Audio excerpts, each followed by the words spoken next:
Hello भाई, राम राम सब ने। आज हम जो प्रीवियस ईयर क्वेश्चन पेपर कर रहे थे उसका सेट नंबर 36 है और ये हुआ था हरियाणा पुलिस कांस्टेबल परीक्षा 2017 में। तो ये पेपर सोल्व करेंगे। खनिज संसाधनों में किस जिले की प्रमुखता है? तो खनिज संसाधनों में महेंद्रगढ़ जिले की प्रमुखता है और खनिज की भूमि के नाम से भी जाना जाता है महेंद्रगढ़ को। यहाँ से संगमरमर का उत्खनन होता है, मेन रूप से संगमरमर का उत्खनन होता है। यूनिक्स ऑपरेटिंग सिस्टम को आमतौर पर ऐसे जाना जाता है, तो ये multi user operating system, Unix operating system को आमतौर पर मल्टी यूज़र ऑपरेटिंग सिस्टम के नाम से जाना जाता है। मानव शरीर में रक्त संचरण की खोज किसने की थी? तो मानव शरीर में रक्त संचरण की खोज की थी विलियम आर्वे ने।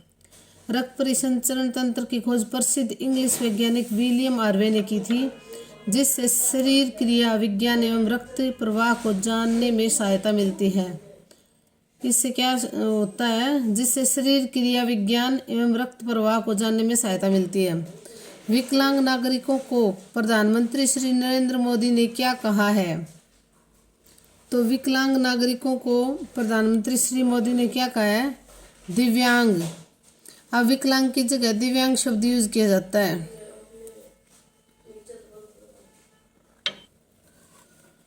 दिव्यांगजनों के कल्याण के लिए वर्ष 2017 में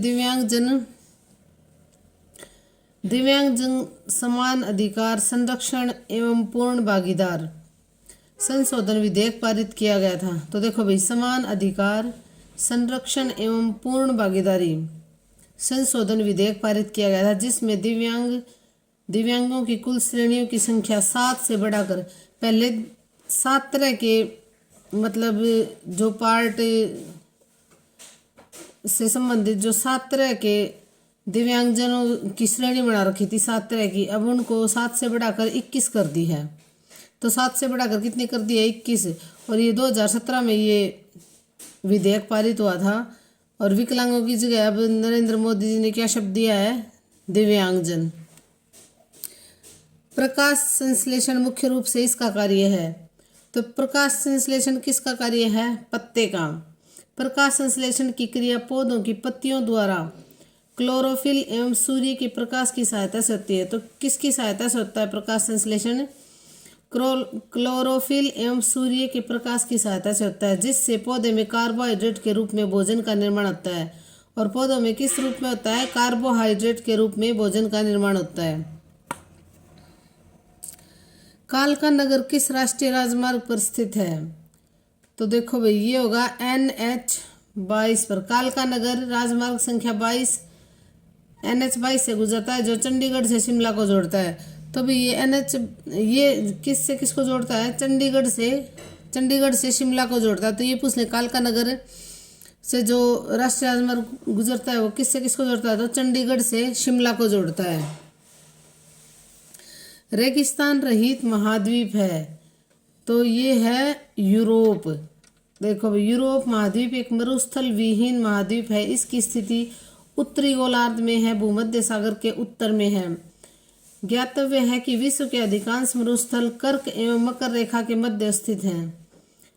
अधिकांश मरुस्थल कहाँ है? कर्क और मकर रेखा के मध्य में स्थित है। तो ये क्वेश्चन बन जाता है, कौन सी रेखा के मध्य अधिकांश मरुस्थल स्थित है? तो कर्क और मकर रेखा के बीच। रेगिस्तान रहित महाद्वीप कौन सा है? यूरोप। भारत में बनी पहली 3D फिल्म है। तो भारत में बनी पहली 3D फिल्म है, ये है मलयालम भाषा की फिल्म है और 1984 में बनी थी। और ये है माय डियर कुट्टी चातन। क्या है? माय डियर कुट्टी चातन। और 1984 में बनी थी और मलयालम भाषा की फिल्म है। भारत में बनी पहली 3D फिल्म कौन सी है? माय डियर कुट्टी चातन। और ये है 1984 में बनी थी और मलयालम भाषा की फिल्म है। भारत का संविधान इस दिन लागू हुआ। तो भारत का संविधान कब लागू हुआ था? 26 जनवरी 1950 को। भारत का संविधान 26 जनवरी 1950 को लागू हुआ था और 26 जनवरी 1950 को पूर्णतः लागू हुआ था।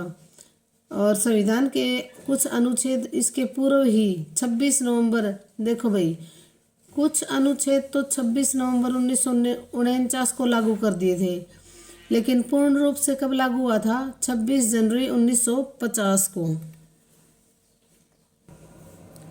फिरोजपुर जिरका उपमंडल के 3 और कौन सा प्रदेश है? तो फिरोजपुर जिरका उपमंडल के 3 और कौन सा है? राजस्थान है भाई, राजस्थान के पास में लगता है ये फिरोजपुर जिरका। तो इसके 3 और कौन सा प्रदेश है? राजस्थान। भारत के वर्तमान के प्रधान न्यायमूर्ति कौन हैं? तो भारत के वर्तमान प्रधान न्यायमूर्ति हैं संजीव खन्ना।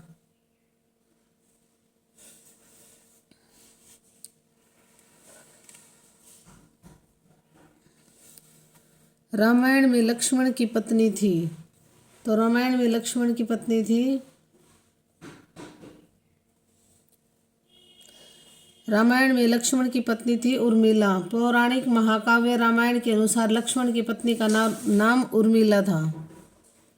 रानिया नगर किस जिले के अंतर्गत आता है? तो रानिया नगर आता है सिरसा के अंतर्गत, जो अनाज बाजार के रूप में भी प्रसिद्ध है। सिरसा, रानिया नगर किस जिले के अंतर्गत आता है? सिरसा, जो अनाज बाजार के रूप में भी प्रसिद्ध है। निम्नलिखित में से आषाढ़ी या रबी की फसलें कौन सी हैं? तो ये हैं गेहूं, चना, सरसों और उपरोक्त सभी। ये ऐसे याद कर लो भाई, रबी एक लड़का है, वो सर्दियों में फसल बोता है। तो सर्दियों में कौन सी फसल बोई जाती है? गेहूं, चना, सरसों, इसमें आएगा उपरोक्त सभी। निम्नलिखित छैलकड़े किस अंग में धारण किए जाते हैं? तो छैलकड़े पैरों में धारण किए जाते हैं। हरियाणा में सोने तथा चांदी के आभूषणों का प्राचीन काल से प्रचलन रहा है। स्त्रियां पैरों में कड़ी, छैलकड़े, नेवरी, तांती पाती, पायल पाजेब, पत्ती, ताबीज, चंदनहार, मटरमाला, मोहनमाला, ढोल, कंठी, गलसरी पहनती हैं, जबकि हाथों में कड़ुल्ले, कंगन, पोंची, घड़ी पहनती हैं। तो ये छैलकड़े कहाँ पहने जाते हैं? पैरों में। नाटक कलाकार से संबंधित है और संगीत समारोह किससे संबंधित होगा? वैसे ही संगीतज्ञ से। निम्न में से विषम को पहचानिए। तो ये होगा कीवी, एमू, पेंगुइन, ये होगा गरुड़। इनसे अलग क्या होगा? गरुड़। उक्त में से गरुड़ उड़ने वाला पक्षी विषम है, जबकि शेष तीनों कीवी, एमू, पेंगुइन समानता रखते हैं। ये सभी न उड़ने वाले पक्षी है। तो गरुड़ क्या है? उड़ सकता है। भारत की सबसे बड़ी सिंचाई नहर है। तो भारत ये है इंदिरा गांधी। इंदिरा गांधी नहर भारत की सबसे लंबी सिंचाई नहर है, 650 किलोमीटर है इसकी लंबाई। यह नहर पंजाब के कपूरथला स्थित हरिके बैराज से निकाली गई है। तो इंदिरा गांधी नहर कहाँ से निकाली गई है? पंजाब में स्थित कपूरथला स्थित जो हरिके बैराज है वहां से निकाली गई है, तथा राजस्थान में पेयजल एवं सिंचाई के लिए जलापूर्ति करती है। और राजस्थान में पेयजल और सिंचाई के लिए जलापूर्ति करती है। इंदिरा गांधी नहर निकाली कहाँ से गई है? पंजाब के कपूरथला स्थित हरिके बैराज से। हरियाणा का एकमात्र जिला जिसकी सीमाएं किसी अन्य प्रदेश को स्पर्श नहीं करती हैं, तो कौन सा है? रोहतक जिला, जिसकी सीमाएं किसी अन्य प्रदेश से स्पर्श नहीं करती। हरियाणा का रोहतक जिला एक ऐसा जिला जिसकी सीमा किसी अन्य प्रदेश अथवा केंद्र शासित प्रदेश से नहीं लगती। एक अन्य जिला दादरी भी है, जिसकी सीमा अन्य राज्य से नहीं मिलती। तो पहले था भी अकेला रोहतक, अब दादरी भी है जिसकी सीमा किसी अन्य राज्य से नहीं लगती।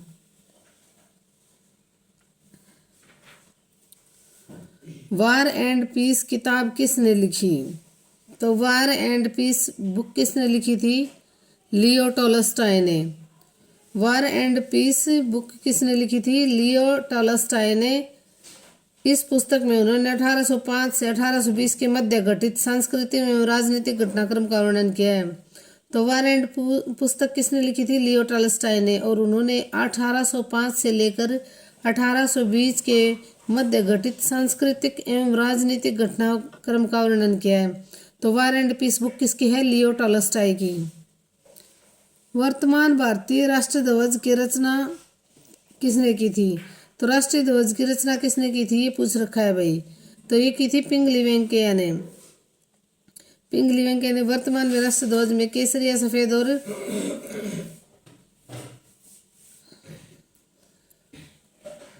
केसरिया, सफेद तथा हरे रंग के 3 पट्टियां हैं, जिनके मध्य नीले रंग की 24 तिलियां हैं। तो राष्ट्र ध्वज की रचना किसने की थी? पिंगली वेंकैया ने। और जिसके मध्य में कितनी 24 तिलियां हैं, एक चक्र को स्थापित किया गया है। नॉर्वे किस देश की राजधानी है? तो नॉर्वे किस देश की राजधानी है? ओस्लो। किसकी है? ओस्लो की। नॉर्वे यूरोप महाद्वीप के उत्तरी भाग में स्थित एक स्कैंडिनेवियाई देश है जिसे मध्य रात्रि के सूर्य का देश भी कहा जाता है। तो नॉर्वे किस देश की राजधानी है? ओस्लो की।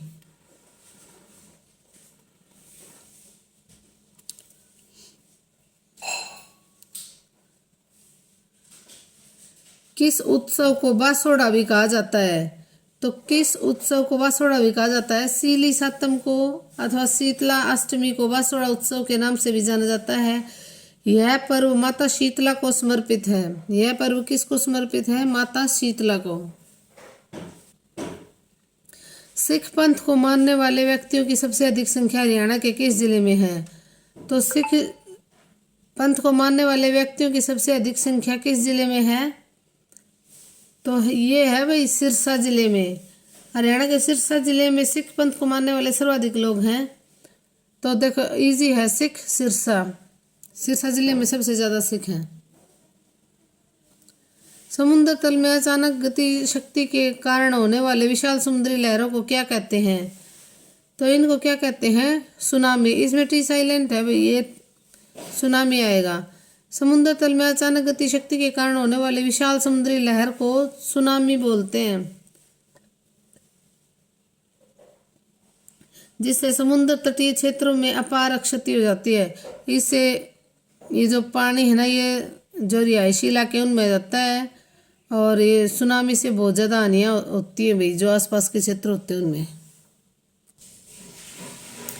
यह एक प्रसिद्ध ओडिसी नर्तक है। तो इनमें से कौन एक प्रसिद्ध ओडिसी नर्तक है? सोनल मानसिंह। कौन है? सोनल मानसिंह। निम्नलिखित में से हरियाणा के केंद्र सरकार में कौन से मंत्री नहीं रहे? ये पहले का करंट का क्वेश्चन है भाई। रबी और खरीफ के अतिरिक्त भारत की तीसरी फसल ऋतु कौन सी है?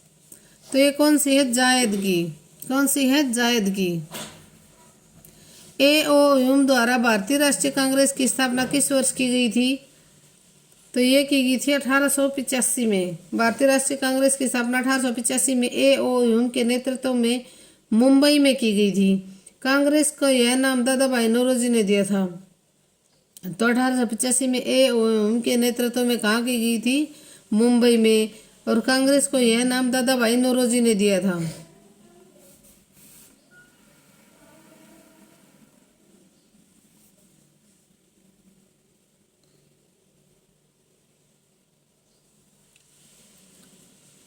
पिपलाद ऋषि से संबंधित बागवत तीर्थ किस जिले में है? तो ये है महेंद्रगढ़ जिले में। हरियाणा के महेंद्रगढ़ जिले में है बागवत। पिपलाद ऋषि से संबंधित बागवत तीर्थ किस जिले में है? महेंद्रगढ़ जिले में। काटो जलाओ कृषि का मतलब क्या है? काटो और जलाओ कृषि का मतलब है झूम खेती। क्या है? झूम खेती। काटो जलाओ कृषि का तात्पर्य वनों को जलाकर साफ करके कृषि योग्य उर्वरक भूमि प्राप्त करने से है। इस प्रकार की कृषि को पूर्वोत्तर भारत में झूम कृषि कहा जाता है। कृषि की यह पद्धति भारत में पूर्णतः प्रतिबंधित है, लेकिन फिर भी भाई उत्तर पूर्व में जो है ना, वहाँ पे ये झूम खेती की जाती है। डेरा सच्चा सौदा आश्रम किस जिले में है? तो ये है सिरसा जिले में। कॉफी का उत्पादन नहीं करने वाला भारतीय राज्य है?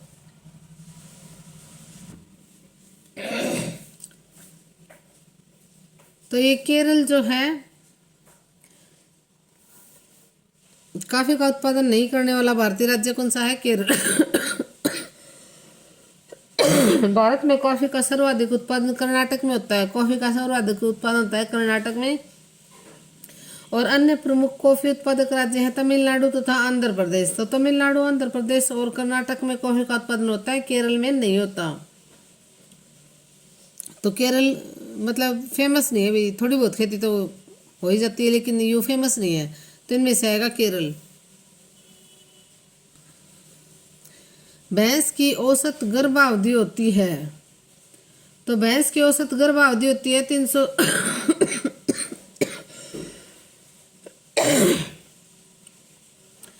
तो ये होती है भी 310 दिन। निम्नलिखित में से कौन प्रसिद्ध सांगीन नहीं है? तो नहीं है, पूछ रखा है तुलसीदास शर्मा, ये नहीं है।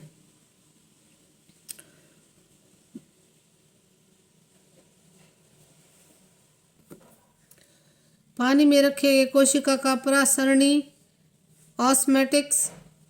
ऑस्मेटिक विस्तरण मुख्य रूप से इसके द्वारा नियंत्रित किया जाता है। तो किसके द्वारा नियंत्रित किया जाता है? वैक्यूओलस के द्वारा। न्यूट्रॉन की खोज किसने की थी? तो न्यूट्रॉन की खोज की थी चैडविक नामक वैज्ञानिक ने की थी। न्यूट्रॉन परमाणु के नाभिक में पाया जाने वाला सूक्ष्म कण है।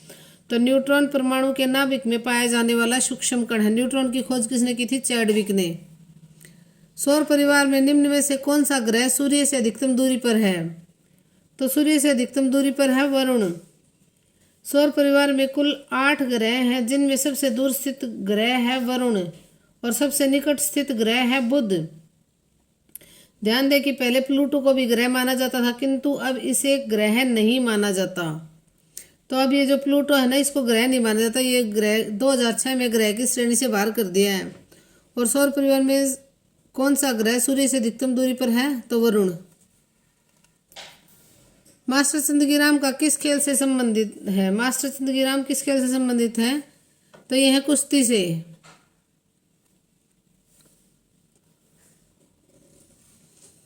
दो या अधिक कंप्यूटरों को जानकारी बांटने के लिए आपस में जोड़े जाने को कहते हैं। तो क्या कहते हैं? नेटवर्क।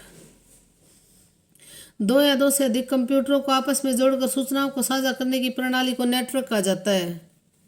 आदि बद्री का संबंध किस पवित्र नदी से माना जाता है? तो आदि बद्री का संबंध है सरस्वती नदी से। वैदिक कालीन पवित्र नदी सरस्वती नदी है। सरस्वती नदी के पुनरुद्धार के लिए परियोजना हरियाणा राज्य में चलाई जा रही है और इसका जो सरस्वती नदी का जो बोर्ड है उसके हेड सीएम होते हैं भाई। कोहिनूर पत्र के संपादक कौन से स्वतंत्रता सेनानी थे?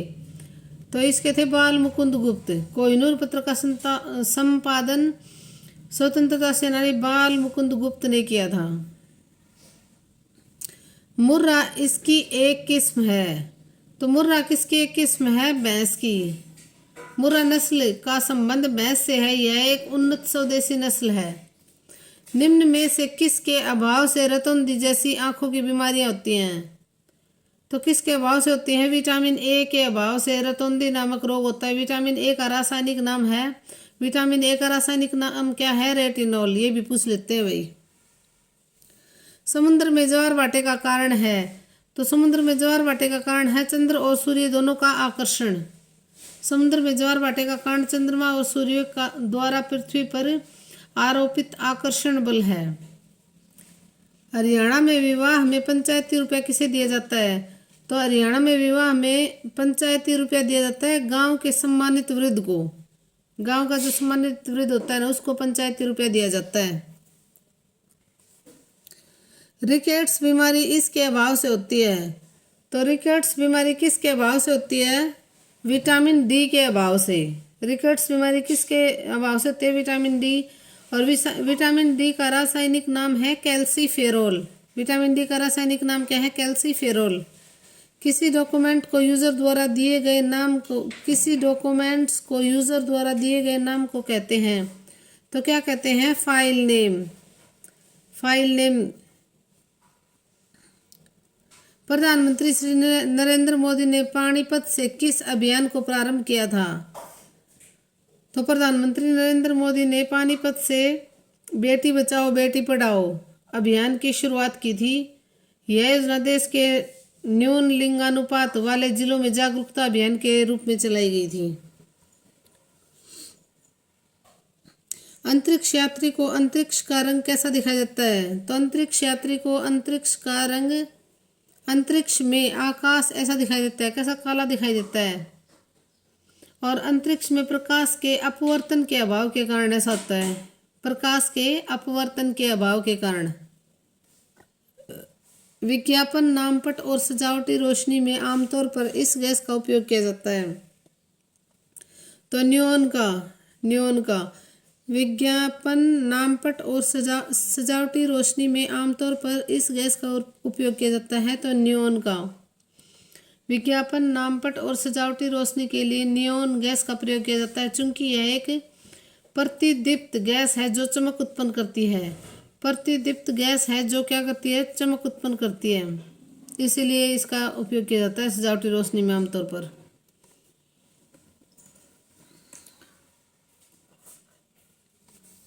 दाहिने हाथ का शंख लेखक किसकी रचना है? तो ये है गुलाम हुसैन शाह की। किसकी रचना है? गुलाम हुसैन शाह की रचना है। महिला साक्षरता दर हरियाणा के किस जिले में सर्वाधिक है? तो महिला साक्षरता दर सर्वाधिक है गुरुग्राम में, साक्षरता दर सबसे अधिक है। और उसके बाद में है पंचकुला और अंबाला जिलों का स्थान आता है। तो सबसे ज़्यादा महिला साक्षरता दर है गुरुग्राम में। क्रायोजेनिक्स का मतलब क्या होता है? तो क्रायोजेनिक्स का मतलब होता है बहुत निम्न तापमान का अध्ययन, बहुत निम्न तापमान का अध्ययन। पौधों की जड़ों के द्वारा शोषण किया गया अतिरिक्त जल ज्यादातर इसके द्वारा हवा में विलीन होता है। तो किसके द्वारा हवा में विलीन होता है? पत्ते की ऊपरी सतह। पौधों की जड़ों द्वारा शोषित जल का अतिरिक्त भाग पत्तियों की ऊपरी सतह पर उपस्थित स्टोमेटा द्वारा वाष्पोत्सर्जित किया जाता है। किसके द्वारा? स्टोमेटा द्वारा वाष्पोत्सर्जित किया जाता है, पत्ते के ऊपरी सतह। सेनाध्यक्ष जनरल दलबीर सिंह सुहाग का पैतृक गांव कहाँ है? तो इनका पैतृक गांव है झज्जर जिले में। वर्तमान में दलबीर सिंह सुहाग का पैतृक गांव है झज्जर जिले में। निम्नलिखित प्रश्नों के 4 उत्तर दिए गए हैं, उत्तर चुनकर लिखिए। अखंड शब्द का शब्दार्थ है? तो अखंड शब्द का शब्दार्थ है जिसके टुकड़े न हों। बूढ़ा शब्द का भाववाचक संज्ञा रूप है? तो बूढ़ा शब्द का भाववाचक संज्ञा रूप है बूढ़ापन। क्या है? बूढ़ापन। दिन शब्द का विशेषण रूप है? तो दिन शब्द का विशेषण रूप क्या है? दैनिक। जहर का घूंट पीना मुहावरे का अर्थ है? तो जहर का घूंट पीना मुहावरे का अर्थ है चुपचाप अपमान को सहन करना, चुपचाप अपमान को सहन करना। इनमें शुद्ध शब्द है? तो इनमें शुद्ध शब्द क्या है? अध्यापक। क्या है? अध्यापक। साकार का विपरीतार्थक शब्द है? तो साकार का विपरीतार्थक शब्द है निराकार। निम्नलिखित वाक्यों में शुद्ध वाक्य है? तो शुद्ध वाक्य क्या है? राम अच्छा लड़का है। धन्यवाद। भी लाइक, शेयर और सब्सक्राइब करना, और इससे अगला पार्ट भी करवाएंगे जल्दी।